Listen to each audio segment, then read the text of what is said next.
A very good morning. This is Hemlata ma'am from Mother India Senior Secondary School. Students, as you know, we are discussing about the first lesson of the book Hornbill, The Portrait of a Lady by Kushwant Singh. तो बच्चे हम first chapter जो है आपकी book hornbill का हम read कर रहे हैं, पोर्ट्रेट ऑफ अ लेडी. तो स्टूडेंट्स, इसका जो फर्स्ट पैराग्राफ है वो हमने ऑलरेडी डिस्कस कर लिया है. पोइट के बारे में भी हमने राइटर जो हैं इसके उनके बारे में भी हमने डिस्कस किया है. देन इसके जो फर्स्ट एंड सेकंड पैराग्राफ है उसको हमने डिस्कस कर लिया था. अब हम थर्ड पैराग्राफ को डिस्कस करेंगे. फर्स्ट और सेकंड के बारे में मैं आपको फिर भी थोड़ी सी नॉलेज दे दूँगी कि उसमें हमने क्या पढ़ा था. तो इसमें फर्स्ट और सेकंड पैराग्राफ में जो पोइट है वो हमें बताते हैं, कहते हैं कि जैसे दूसरों की ग्रैंड मदर होती है वैसे ही मेरी भी ग्रैंड मदर थी. वो काफ़ी ज़्यादा ओल्ड थी. उनका जो फेस है उसके ऊपर रिंकल पड़े हुए थे. कहते मैंने उनको 20 ईयर्स के पहले भी वो ऐसे ही दिखते थे. 20 ईयर्स के बाद जब मैंने उनको देखा वो मुझे वैसे ही दिखते थे. कहते कि जो काफ़ी लोग थे वो कहते थे कि आपकी जो ग्रैंड मदर है वो प्रिटी हुआ करती थी, जंग हुआ करती थी, and had even a husband, कि उसके हस्बैंड भी हुआ करते थे. कहता बट ये मेरे लिए बिलीव करना बहुत ही मुश्किल था, क्योंकि एक जो बच्चा होता है उसको क्या होता है कि जब वो अपनी दादा दादी को देखेगा, जब अपने मम्मी पापा को देखेगा, उसको ऐसे लगेगा कि जैसे मतलब इनकी इतनी ही एज है, ये कभी जंग नहीं होंगे, चाहे इनके ऊपर कभी बचपन नहीं आया होगा. कहते इस तरह से उसको भी यही लगता था कि मेरी दादी जो हैं जितनी एज की अभी हैं तो पहले भी ऐसे ही होते होंगे. कहते मैं बिलीव नहीं कर पाता था कि जब मुझे लोग कहते थे कि आपकी दादी पहले प्रेटी थी और इसके हस्बैंड भी थे. फिर उसके बाद हमने इसमें पढ़ा था कि कहते कि मेरे जो दादाजी हैं उनकी फ़ोटो जो है वो भी लगी हुई थी ड्राइंग रूम में मेंटल पीस के ऊपर. तो कहते उन्होंने टर्बन पहनी हुई होती थी, लूज़ फिटिंग क्लॉथ्स जो थे वो पहने थे. कहते उनकी लॉन्ग वाइट कलर की बियर्ड थी जो उनकी चेस्ट तक पहुंच रही थी, और वो देखने में 100 ईयर्स के लगते थे. उनके दादाजी के अब अपीयरेंस बता रहे हैं. उनके दादाजी जिंदा नहीं थे बट उनकी फ़ोटो जो है वो ड्राइंग रूम में लगी हुई थी. तो वहाँ पे भी वो उनके दादाजी ऐसे लगते थे जैसे इनके काफ़ी ज़्यादा मतलब इनके 100 एज के लोग लगते थे, कि जैसे उनकी एज कितनी है, 100 ईयर्स की है. इस तरह से उनकी अपीयरेंस थी उनके दादाजी की. दैट इसके बाद हमने इसमें पढ़ा था कि जो उसकी दादी जी हैं उसका फेस कैसा था. अब उनकी अपीयरेंस कैसी थी, तो वो शॉर्ट थी, फैट थी एंड स्लाइटली बैंड, और थोड़ी सी वो बैंड थी. उनके फेस के ऊपर रिंकल्स थे, ठीक है, जो हर जगह दिखते थे.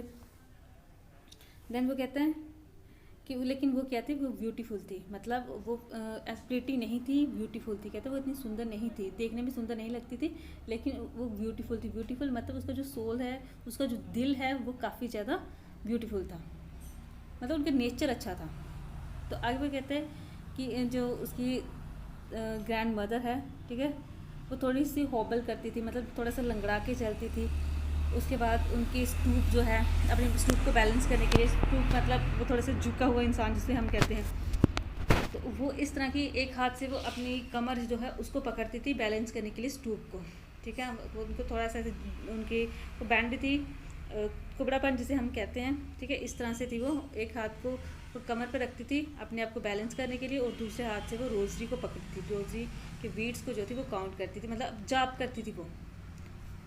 तो रोजरी होता है जाप माला जिसे हम कहते हैं, तो उसको पकड़ती थी. उसके हेयर्स के लिए बताया गया था, उसके हेयर जो थे वो सिल्वर थे. उनके फेस के बारे में बताया था, उनके फेस के ऊपर काफ़ी ज़्यादा रिंकल्स थे, पेल फेस था, ठीक है, और वो हमेशा करती थी इनऑडिबल प्रेयर्स करती रहती थी, और उनको देख के ऐसा लगता था कि ये काफ़ी ज़्यादा सेटिस्फाई. तो ये हमने फर्स्ट और सेकंड पैराग्राफ में पढ़ा था. बच्चे आज हम थर्ड पैराग्राफ जो है उसको कंटिन्यू करेंगे. तो थर्ड पैराग्राफ जो है इसका, कहते हैं my grand mothers and I were good friends, कि मेरी ग्रैंड मदर और मैं, हम दोनों गुड फ्रेंड्स थे. My parents left me with her when they went to live in the city and we were constantly together. कहते मेरे parents जो थे वो मुझे दादी के पास छोड़ गए, ठीक है, उसको ग्रैंड मदर के पास छोड़ के गए, और वो खुद सिटी चले गए. कहते फिर हम तब से मैं और मेरी ग्रैंड मदर जो थे वो इकट्ठे रहते थे. कहते she use to wake up me in the morning and get me ready for school. कहते वो मुझे सुबह मॉर्निंग में जल्दी उठाती थी. अपनी दादी का बात कर रहा है कि मेरी दादी जो है वो मुझे सुबह मॉर्निंग में जल्दी उठाती थी और मुझे स्कूल के लिए रेडी करती थी. She said her morning prayers in the monotonous sing song while she washed and dressed me in the hope that I would listen and get to know why it hurt. कहते मेरी जो grand mother थी वो क्या करती थी, morning में prayer monotonous मतलब एक बोरिंग सी प्रेयर जो थी वो मेरे आगे गुनगुनाती थी। मतलब जैसे होता ना कि कोई प्रेयर बोलनी, भगवान का नाम लेना, भजन गाने जैसे बोलते हैं, कहते वो मुझे सुनाती थी।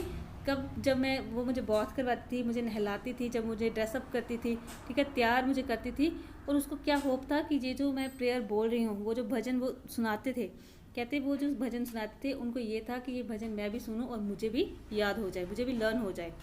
कहते इसलिए उनकी ये इंटेंशन थी मुझे लर्न करवाने की कि ये भजन इसको भी आ जाए। कहते I listen because I loved her voice but never bother to learn it.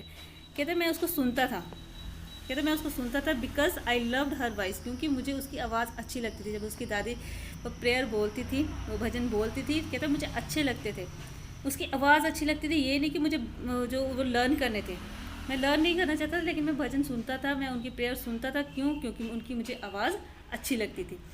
Then वो कहता है कि then he would fetch my wooden slate which she had already washed and plastered with yellow chalk and teeny earthen ink pot and a red pen, tie them all in a bundle and hand it to me.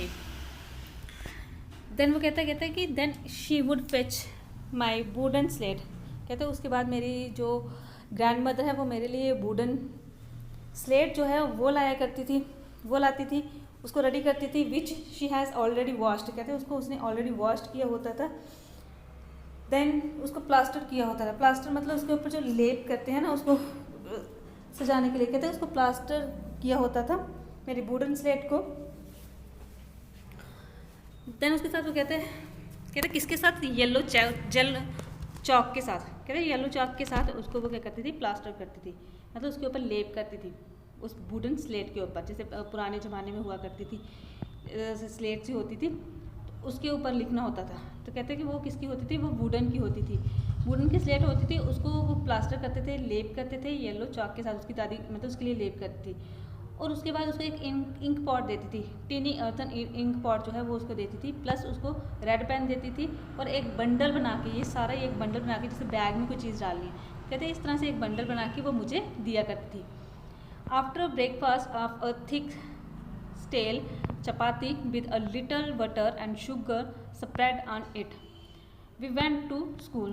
कहते जब हम breakfast finish करते थे फिर हम school जाते थे, तो ब्रेकफास्ट उनका क्या होता था, कहता आप एक थिक स्टेल क्या होता है, बासी खाना जिसे हम कहते हैं, कहते बासी चपाती विद अ लिटिल बटर, उसके ऊपर थोड़ा सा बटर लगाया होता था, थोड़ी सी शुगर जो है वो स्प्रेड की होती थी, वो उनका ब्रेकफास्ट होता था। तो वो ब्रेकफास्ट करने के बाद वो स्कूल जाया करते थे। कहते she carried several stale chapatis with her for the village dogs. कहते वो अपने साथ कुछ और भी स्टेल चपातीज जो थी वो ले जाती थी ताकि जो विलेज में डॉग्स हैं उनको दे। नेक्स्ट वो कहते हैं my grandmother always went to school with me because the school was attach to the temple. कहते मेरी मदर हमेशा मेरे साथ स्कूल जाया करती थी, क्यों? क्योंकि जो स्कूल था वो किसके साथ अटैच था, टेम्पल के साथ अटैच था। The priest taught us the alphabets and the morning prayers. कहते हैं जो प्रीस्ट थे वो हमें मॉर्निंग प्रेयर्स टॉट करवाते थे, अल्फ़ाबेट्स हमें टॉट करवाते थे। While the children sat in the row on the either sides of the verandah singing the alphabets और the prayers in the chorus, my grandmother sat inside reading the scripture. कहते हैं कि जब हम क्या करते थे, while the children, हम जो चिल्ड्रन थे, बच्चे जो थे, रो में बैठते थे। कहाँ बैठते थे? बरामदा में बैठते थे। हम प्रेयर्स बोलते थे, जो हमें हमारे जो प्रीस्ट हैं, जो पुजारी थे, वो हमें सिखाते थे, हम प्रेयर्स बोलते थे। उसके बाद जो अल्फ़ाबेट्स हमें सिखाते थे, हम वो अल्फ़ाबेट्स बोलते थे। कहते लेकिन जो मेरी ग्रैंड मदर है वो कहाँ बैठती थी, वो अंदर बैठ जाती थी, क्योंकि टेम्पल के साथ अटैच था उनको स्कूल, तो वो टेम्पल में बैठ जाती थी, अंदर बैठ जाती थी, और वहाँ पे वो क्या करती थी, रीडिंग द स्क्रिप्ट्स, जो स्क्रिप्ट्स थे उनको रीड करती थी।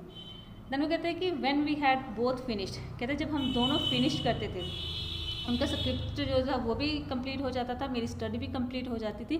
जब हम दोनों फिनिश करते थे, we would walk back together.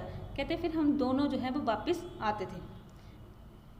This time the village dogs would meet us at the temple door. कहते हैं इस टाइम अब जो विलेज डॉग्स हैं, जो उस गांव में रहने वाले जो डॉग्स थे, वो उनको कहाँ मिलते हैं, टेम्पल के डोर के पास, ठीक है। They followed us to our home growing growlings and fighting with each others for the chapati and with through to them. कहते हैं दिस टाइम वो डॉग जो थे वो क्या करते थे, उनको फॉलो करते थे, उनका पीछा करते थे। क्यों? क्योंकि वो चपाती उनको डालते थे और वो जो डॉग थे वो उनका पीछा करते थे ताकि हमें और भी चपाती मिले। तो वो आपस में जो डॉग्स थे वो क्या करते थे, फाइटिंग भी करते थे और फाइटिंग करते करते खाते खाते वो उनके पीछे पीछे उनके घर पहुंच जाते थे जहाँ पे उसकी दादी रहती थी और नरेटर जहाँ पे रहते थे वो डॉग्स जो थे वो भी उनको फॉलो करते हुए उनके घर तक पहुँच जाते थे। कहते when my parents were comfortably settled in the city, कहते जब मेरे पेरेंट्स कंफर्टेबली सेटल हो गए सिटी में, दे सेंट फॉर अस, कहता अब उन्होंने हमें भी बुला लिया। That was a turning point in our relationship. अब कहता कि यहाँ पे हमारे रिलेशनशिप में क्या आ गया है, टर्निंग पॉइंट। अब स्टार्टिंग में क्या था, वो अपनी ग्रैंड मदर के साथ रहता था, दोनों में कैसी अट्रैक्शन थी, दोनों कैसे थे, लाइक ए फ्रेंड, ठीक है, वो फ्रेंड की तरह है। जैसे हमने स्टार्टिंग में पढ़ा कि वो क्या कहते हैं, my grand mothers and I were good friends, कि वो हम गुड फ्रेंड्स थे। कहते हैं यहाँ पे हमारी फ्रेंडशिप में अब टर्निंग पॉइंट आया। पहले तो वो दादी के साथ रहता था, दादी के साथ, दादी ने उसको नहलाना, दादी ने उसको जो है वो ड्रेसअप करना, फिर वो उसके साथ स्कूल जाना, स्कूल में भी उसके साथ ही रहना, उसने पढ़ना और दादी ने मंदिर में रहना, ठीक है। वहाँ स्क्रिप्ट जो थे उसको वो पढ़ती थी, रीडिंग करती थी उसकी दादी। जब उसका भी ये काम फिनिश हो जाता था, दादी का भी हो जाता था, दोनों वापस घर आते थे, ठीक है। आते हुए वो जो चपाती साथ में लेके जाते थे डॉग्स के लिए वो उनको देते थे, डॉग उनका पीछा करते थे। वो दादी के साथ जो उसने टाइम स्पेंड किया था, अब वो टाइम ख़त्म हुआ। अब टाइम कौन सा आया, अब उनके जो पेरेंट्स थे जो सिटी चले गए थे वहाँ वो सेटल हो गए। अब इनको भी उन्होंने वहाँ पे बुला लिया, इसकी दादी को भी और नरेटर जो है जो हमें बता रहे हैं, इन दोनों को उन्होंने सिटी में बुला लिया। तो कहते हैं यहाँ पे हमारी फ्रेंडशिप में एक टर्निंग पॉइंट आया। कहते हैं although we share the same room, कहते चाहे हमने सेम रूम जो है वो शेयर किया था, अब भी वो दोनों जो है वो सेम रूम में ही रहते हैं। वो चाहे सिटी में चले गए लेकिन रूम उनके पास एक ही है, दोनों एक ही रूम में रहते हैं। कहते my grandmother's no longer came to school with me, कहते मैं उनके साथ रूम में तो रहता हूँ लेकिन अब मेरी जो ग्रैंड मदर है वो मेरे साथ स्कूल नहीं जा पाती। I used to go to an English school in a motor bus. अब देखो पहले उसकी दादी जो थी वो उसके साथ स्कूल जाया करती थी, फिर वापस उसके साथ आना, लेकिन अब क्या हो गया, अब वो चले गए सिटी। तो सिटी में उनकी जो लाइफ है, लाइफस्टाइल जो है वो चेंज हो गया। कहता है अब मेरी जो दादी है, मेरी ग्रैंड मदर जो है वो मेरे साथ स्कूल नहीं जा पाती। I used to go to an English school, कहता है अब मैं इंग्लिश स्कूल में जाना मैंने स्टार्ट कर दिया। पहले वो कौन से स्कूल में जाता था, जो टेम्पल के साथ अटैच था, पहले वो उस स्कूल में जाता था, लेकिन अब उसने स्कूल चेंज कर दिया, अब उसका इंग्लिश स्कूल था। और वो कब कैसे जाने लगा, मोटर बस, मतलब गाड़ी में उसने जाना स्टार्ट कर दिया। पहले वो दादी के साथ जाता था, उसके बाद इसने जब सिटी में आया तो इसने गाड़ी में जाना स्टार्ट कर दिया। There were no dogs in the street, कहता है अब यहाँ पे डॉग्स नहीं थे, स्ट्रीट में डॉग्स नहीं थे। And she took to feeding sparrows in the courtyard in our city house, कहते अब यहाँ पे जो डॉग्स नहीं थे स्ट्रीट में, और सिर्फ यहाँ पे अब हमें क्या मिलती थी, स्पैरो मिलती थी मेरी दादी को। तो वो क्या करती थी, अब उनको फीडिंग करवाती थी, क्या फीडिंग करवाती थी स्पैरो को, कहाँ पे, cout yard in our city house, मतलब उसी घर जहाँ पे वो सिटी में जिस घर में रहते थे वहाँ पे वो पक्षियों को क्या कर देती थी, कुछ खिला देती थी, ठीक है। तो यहाँ तक बेटा मैंने आपको जो ऑनलाइन क्लास हुई है यहाँ तक ही हम कंप्लीट कर पाए थे, तो आपको मैं यहाँ तक ही करवाऊँगी। नेक्स्ट जो है वो हम नेक्स्ट लेक्चर में कंप्लीट करेंगे। So thank you and have a nice day.